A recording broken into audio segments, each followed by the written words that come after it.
Today we are making imitation ba-tampte pickles. They are half sour pickles and they're addicting, and let's get started. First thing you're going to need to do is take 6 cups of water, which I have in this bowl, and we're going to take a 1/4 cup of kosher salt, just place it into the water and let that dissolve.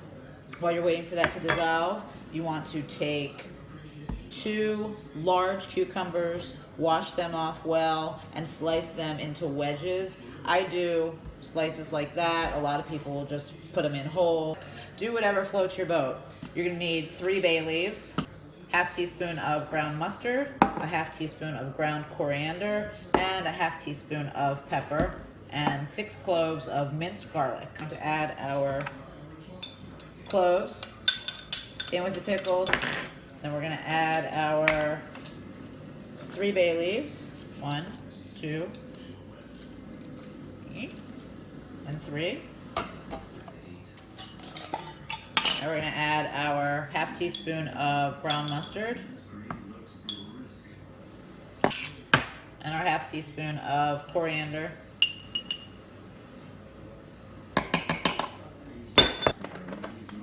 Our 1/2 teaspoon of just ground pepper.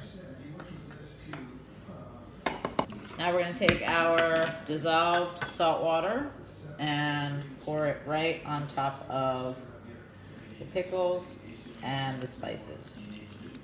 These are so good, and if you like half sour pickles, you will never buy a jar again in the grocery store after you taste these. Word of advice, you want to pour salt water all the way up to the top of your container, whatever you're using, because if there's any air left in the container, your pickles will mold. Put your lid on it. And what we're going to do is we're just going to sit this on the counter. We want the pickles to start fermenting, and the warm weather will kick that into gear. But ideally, you want to keep them on the counter and then place them in the refrigerator after about a day or so, and then what will happen is they'll get even crunchier in the refrigerator, and they're just outstanding. So thank you for watching. Have fun making these. They're delicious. You won't be disappointed. Thanks, and have a great day.